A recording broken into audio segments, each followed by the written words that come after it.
Shakyamuni, Shakyamuni, Shakyamuni, Shakyamuni, Shakyamuni, Shakyamuni. The necessity and importance of authentic practice in Pure Land and Dzogchen. Tulku Khenpo Lodrup Pelden Rinpoche. All virtuous practitioners who now cultivate the authentic Dharma, please listen attentively. Our great compassionate fundamental master, Shakyamuni Buddha, long before countless eons, aroused the supreme bodhicitta to compassionately embrace and liberate all sentient beings without limit.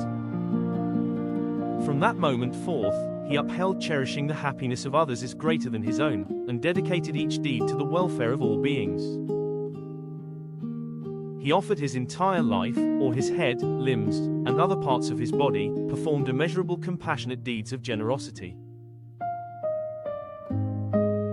With the intent of great wisdom, he vowed to tirelessly cultivate the skillful means by which a single person can attain flawless and perfect Buddhahood. To gain even one sacred verse, he cut from his own flesh to fashion 1,000 lamps, and even cast himself into a blazing pit, among other such deeds. Throughout 3 immeasurable eons, he gathered vast, oceanic accumulations of merit and wisdom. Thereafter he attained the wisdom of omniscience, and manifested perfect and complete enlightenment. The core of his manifestative activities was to adapt himself to the dispositions, faculties, and levels of faithful understanding of beings, thereby proclaiming the 84,000 Dharma gateways. It has been 2,892 years since the Buddha's nirvana, and still the Dharma treasure, both in doctrine and realization, abides in the world without loss or decay.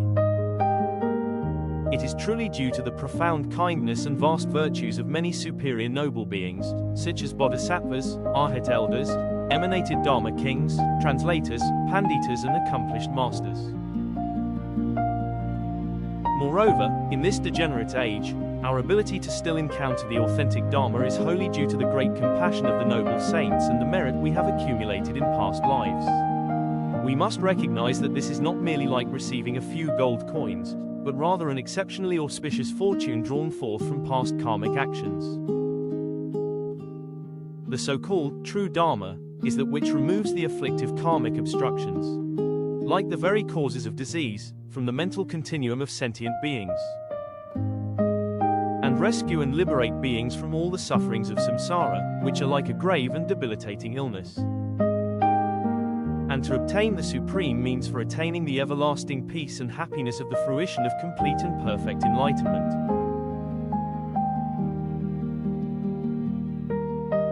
Even if our great compassionate fundamental guru, Shakyamuni Buddha, were personally seated before us at this very moment, except for the gateway of proclaiming the authentic Dharma to guide sentient beings, there would be no other means to liberation.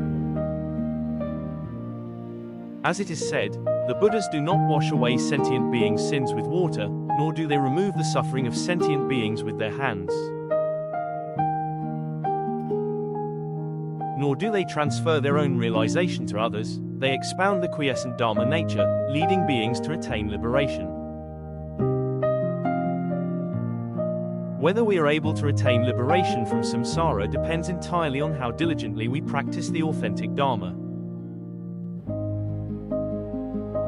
As it is stated, I merely proclaim to you the Dharma of liberation. Liberation depends upon yourself, and you must be diligent. Even so, the scriptural teachings are vast, the oral instructions abundant, and the tantric corpus exceedingly profound. Thus, in this brief lifetime within a degenerate world, not to mention fully practicing each one, even to read or recite the sacred words, and to study their meaning, is already profoundly difficult. Reflecting in this way, all the authentic Dharma to be practiced is encompassed within the 2 vehicles of the exoteric and esoteric Buddhism. If we unite the essential strengths of these 2 methods, the supremely profound Dharma, easy to practice now and capable of producing great progress, is the practice of the Pure Land of ultimate bliss and the cultivation of Dzogchen. These two should be taken as the fundamental basis of one's practice. Also, Tulku Karma Chokme said, I have extreme fear of birth and death, I cultivate the aspiration to be reborn in Tuzita or the Pure Land of ultimate bliss. The omniscient Longchenpa said, the knowledge is like the stars filling in the sky, what must to be learned is without end. This essential meaning of the Dharmakaya, if upheld with firm and unchanging primordial adamantine ground, is truly virtuous. The distinctive features of these two methods of practice, the Pure Land and Dzogchen, are as follows, in sequence.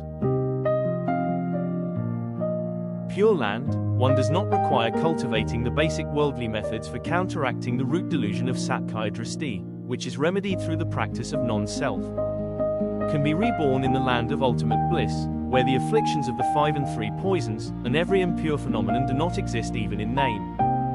Thereafter, one is the same as the bodhisattvas on the bhumis.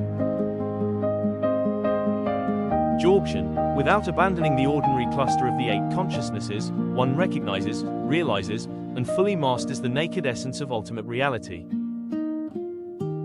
And within a single lifetime can reach the primordial adamantine ground.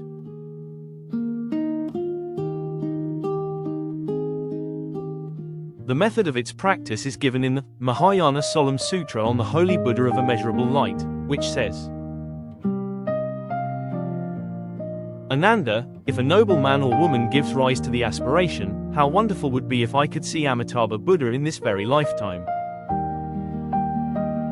Such a person should give rise to the unsurpassed, pure, and perfect bodhicitta, to strengthen the aspiration for rebirth in that Buddha's pure land.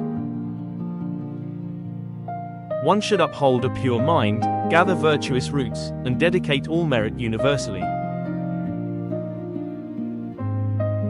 As stated in Guidance, the Guru of Wisdom, from Vidyadhara Abhaya Dvipa. All practices should begin by arousing motivation, proceed with the main practice free from grasping, and conclude with dedication and aspiration as the seal. They are so called the 3 supreme methods, and they are indispensable. According to this established conclusion, the preliminary, the main, and the concluding practice must be cultivated in sequence and brought to completion. Furthermore, taking these 2 teachings as the fundamental practice.